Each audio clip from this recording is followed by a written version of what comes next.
Well, what a relief. The Department of Justice and the FBI have concluded that Jeffrey Epstein was acting alone that whole time. He didn't have a client list. He certainly wasn't blackmailing high-powered politicians and businessmen and celebrities, especially not on behalf of a certain foreign country over in the Middle East that starts with the letter I and ends with Israel, who have perfected honeypots and blackmail. And it turns out that there was nothing suspicious about his death after all. Well, thank God.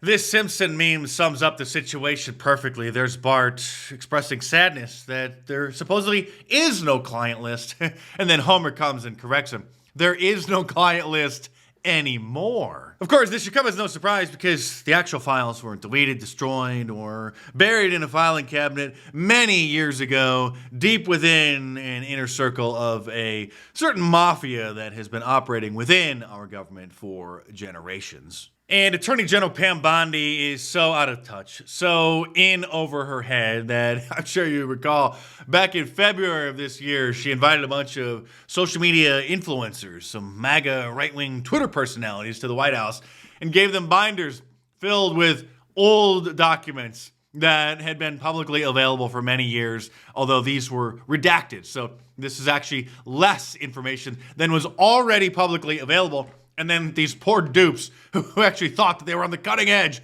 of exposing the Epstein conspiracy, because many of them are a bunch of Johnny-come-latelys and really haven't gone down the rabbit hole as deep as many of us. They're just kind of these surface-level conservatives who just think that, they don't really think very much. The real truth is quite scary, especially the closer you get to it, as former Congressman Matt Gaetz undoubtedly knows, being a former member of Congress on an intelligence committee, and here he is giving as strong of hints as anyone really give about what happened to Mr. Epstein. I actually think that on Epstein, it was a foreign government that took him out. I don't think it was a domestic enterprise. Really? Of course, clickbait Benny Johnson, where have you been for the last decade? If you don't know this at this point, and you're a social media star, then you are a moron. If only more people would have read my book, The Bohemian Grove Facts and Fiction, which came out literally a decade ago in 2015, then they would know these things. Here's Dan Bongino, who I do have a lot of respect for as a podcaster. He's got a lot more guts than most. Now the deputy director of the FBI, second in command. And he still was so out of touch, only dealing with surface level issues, that he had no idea that Jeffrey Epstein had ties to a certain foreign intelligence agency, the Mossad, Israel's Mossad, which is like their version of the CIA. We should be able to talk about that. But even Dan Bongino, knowing that, won't say that. Or he's playing dumb. He's saying, well, he had ties to a foreign intelligence agency. Which one? I don't know. A year and a half after that, I'm in a green room at Fox, and I'm not going to say who because they didn't give me permission to share it. But, well, the short story, but not who they are. It says, you know, Epstein's an intelligence asset for people in the Middle East, right? I'm like, no, I didn't know that. I'm like, you sure of that? The person, let's say, is like, I'm absolutely sure of that. Yeah, I heard that on Alex Jones' show probably 15 or 20 years ago. So, yeah, we know this. That he's either a witting or unwitting asset, intelligence asset, meaning... Okay, we know what you mean. You don't need to dumb it down. This isn't the Fox News audience, Dan. Epstein's an intelligence asset for people in the Middle East, right? I'm like... People in the Middle East? Which people, Dan? What cause is dear to your heart? Cause is dear to my Israel, the defense of Israel. This was him when he was promoting his book, Spygate. If somebody were to ask me what cause is near and dear to my heart, probably the last thing on that list would be the ethnic land dispute going on halfway around the world in the Middle East between Israel and Palestine, which has been happening since the creation of Israel back in 1948, almost 80 years ago. I care about America, America first and America only. And stay tuned because there's plenty more to come in this video. But real quick, subscribe to my channel if you're new here because I think it's clear that you won't find information and analysis like this anywhere else. Over the weekend, Elon Musk and his foreign minions formed the America Party, a new political party he was threatening to create to counter President Trump.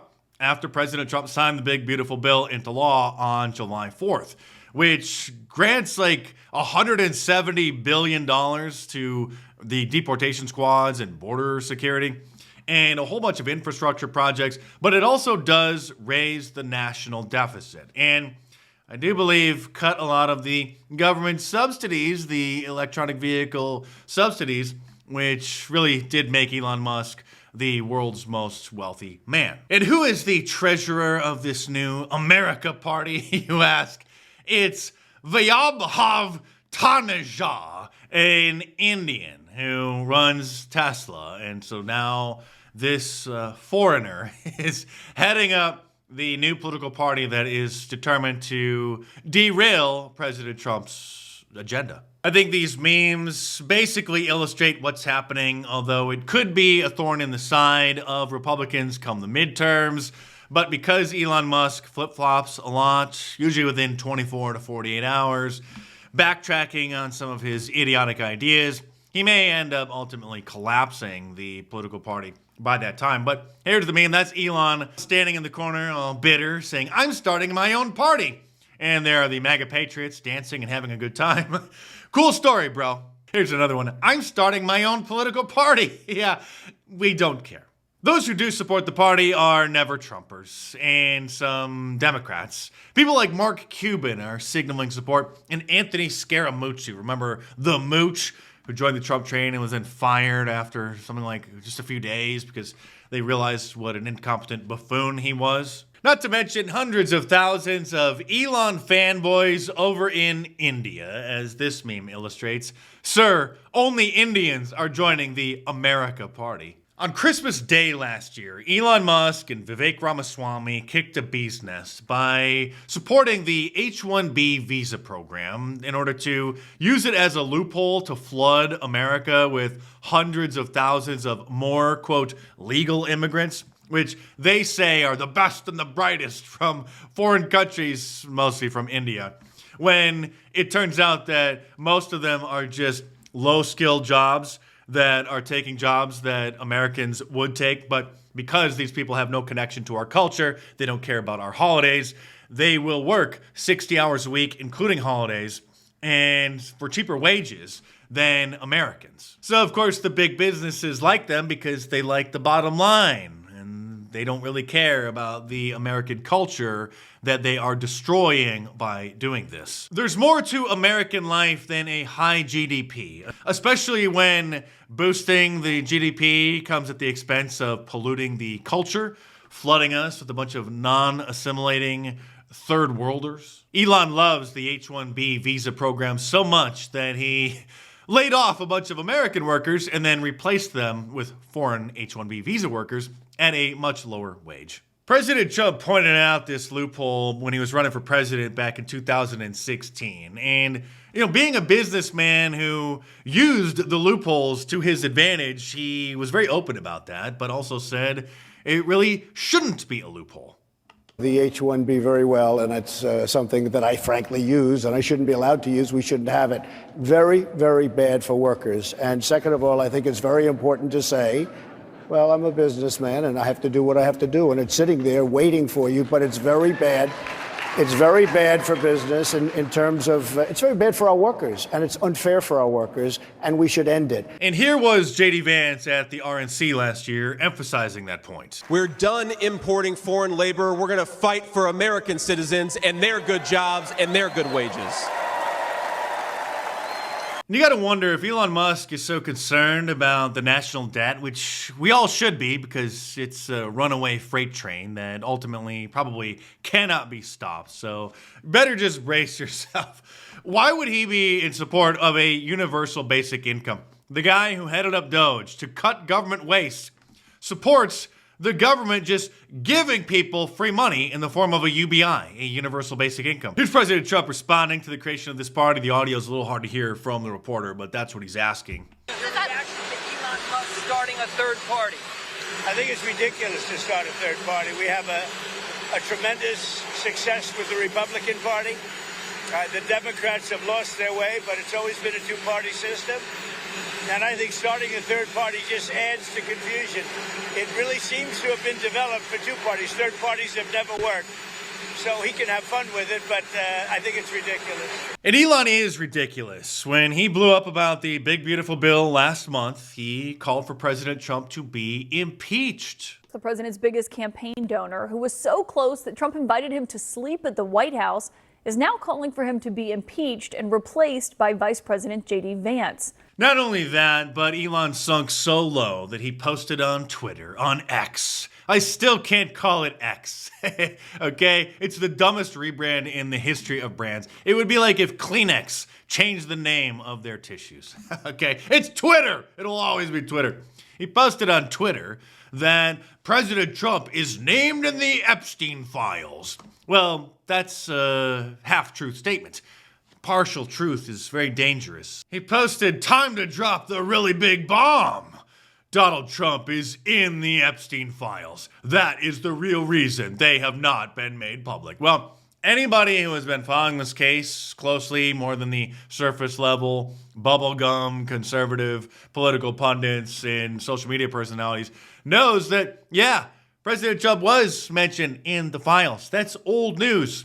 He was in the flight log, flying on one of Jeffrey Epstein's flights with his wife and his young daughter. He wasn't doing anything inappropriate because Jeffrey Epstein was a leech who globbed on to countless rich and famous people. And just because somebody was in the same vicinity from him as him, or even flew on his jet, doesn't mean that they did anything wrong. Trump never went to the island, so Elon Musk is being very deceptive there with the half-truth, taking advantage of the morons who infest his platform, Twitter, and then later did delete the post. But Pam Bondi has some explaining to do, because this was her on her favorite television network, Fox News, which appears to be the only thing that she does every day, is just go on Fox News and spew nonsense like this. The DOJ may be releasing the list of Jeffrey Epstein's clients.